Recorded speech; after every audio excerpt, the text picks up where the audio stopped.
próximo dia 2 de outubro, o eleitor brasileiro tem mais um compromisso com a democracia. É hora de eleger prefeito, vice e vereadores que vão conduzir o destino dos municípios pelos próximos 4 anos. Para evitar problemas com a legislação, algumas regras devem ser observadas. Está chegando a hora da votação das eleições 2016. No dia, não são apenas os candidatos a prefeito e vereador que devem se manter na linha e seguir as regras. Os eleitores também. A Justiça Eleitoral elaborou uma série de restrições aos eleitores que vão desde regras para a internet até limites para doações aos candidatos. A campanha eleitoral nas ruas se estenderá até às 22 horas de 1º de outubro, véspera do primeiro turno, que ocorrerá no dia 2. No município, onde a eleição for decidida no segundo turno, a campanha irá até dia 29 de outubro, um dia antes da votação, no dia 30. É preciso ter atenção a todas as proibições eleitorais. Para os candidatos, são as seguintes. A legislação eleitoral estabelece um limite, não é? Um limite temporal para que os candidatos possam aí fazer a sua campanha eleitoral, a sua propaganda eleitoral.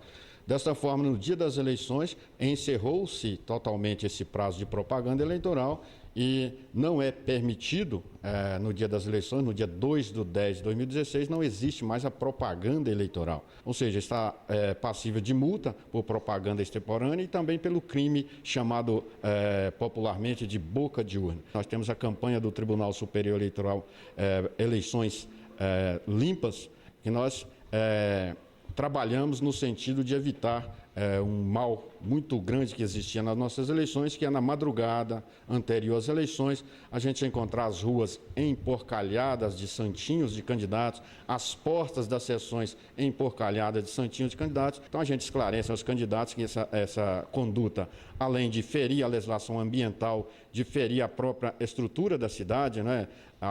Emporcalhar a cidade não é uma coisa boa. A pessoa que quer concorrer a um cargo para desenvolver políticas públicas, a gente imagina que essa pessoa, a primeira coisa que ela não vai fazer é sujar a nossa cidade. Camisetas, nós da Justiça Eleitoral interpretamos como qualquer uso de camiseta como tendo sido recebido um brinde do candidato, está beneficiando alguém. Camiseta não é permitido no dia da eleição. As infrações eleitorais, né, são puníveis, exatamente, pode haver, inclusive, existe a previsão de pena de multa, cassação do registro, se o registro já tiver sido deferido, e evidentemente que em cometendo ilícitos mais graves, mesmo depois das eleições, existe a possibilidade de cassação, inclusive, do diploma, e se já diplomado, existe a possibilidade de cassação do mandato. Porém, no dia eles podem. Então, o candidato, no dia das eleições, o Márcio pode fiscalizar, acompanhar as sessões eleitorais.